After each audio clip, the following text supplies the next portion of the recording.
As doctors, delivering bad news to a patient is never easy, but should doctors be obligated to do it right away?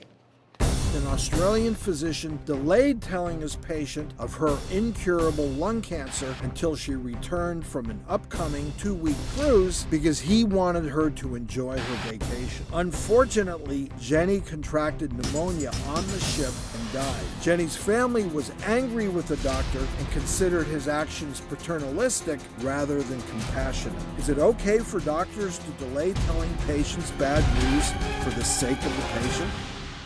All right, docs, we're going to have a little discussion here. So should this doctor in Australia have told the woman she had terminal cancer before she took off on her cruise? I understand both sides. I would need, if it really was incurable, there's no surgery, there's no chemo, there's no nothing.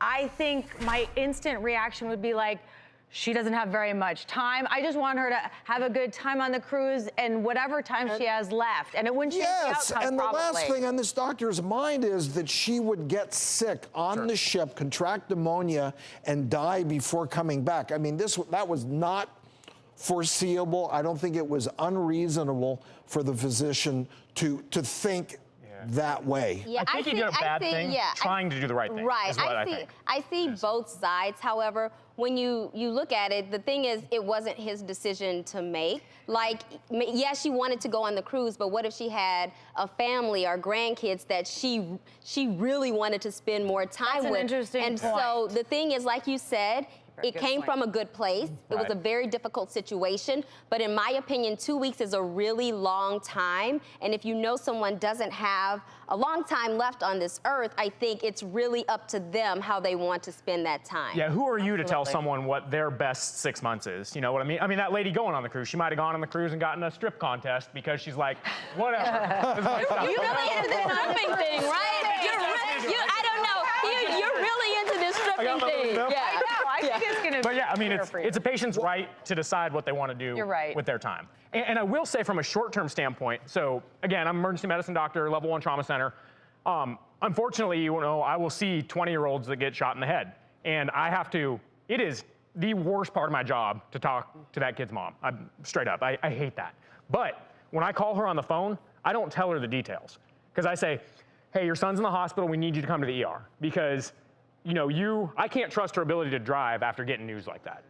I personally wouldn't wait 2 weeks. For me, it's too long. I think it's a little paternalistic. But even though it may come from a good place, that wouldn't be the way I would practice medicine. However, if it's a Friday afternoon and I get a reading from an ultrasound, I won't necessarily call on a Friday at 5 o'clock to say that. I will call the first thing Monday morning, but there's nothing they can do over the weekend. So a couple of days for something like that, that's how I would approach it. But longer than the weekend, then no. Or if it's life-threatening, not even the weekend. Yeah, in general, I don't think we should delay bad decisions, that we should face it and do it in the most compassionate and easy way as possible, and sometimes that can be very difficult. Yeah, some news is never easy, but it's their right to know. But yeah, in this situation though, there may have been something that she wanted to do differently in her last 2 weeks. Because my initial reaction was, you know, because immediately, I mean, the cruise would be canceled. Maybe she would have gone on the cruise, but maybe she still would have gone. It's not my choice. It's not the physician's choice to make. It's the patients and their families for sure. So it's terrible what happened, and I don't blame the family for being upset. But I do understand the doctor's reaction, because that was my first reaction too, and without having thought it fully through and heard, you know, the actual. Sometimes it's hard in medicine to not be human first and have that initial reaction where I don't want to ruin. She's been saving for 10 years. I don't want to ruin the trip of her lifetime, of her dreams. But again, it's not my choice, and you got to be a little careful as a doctor. Well, you do. Not to cross that line. As physicians, we got to be compassionate and always keep that in mind.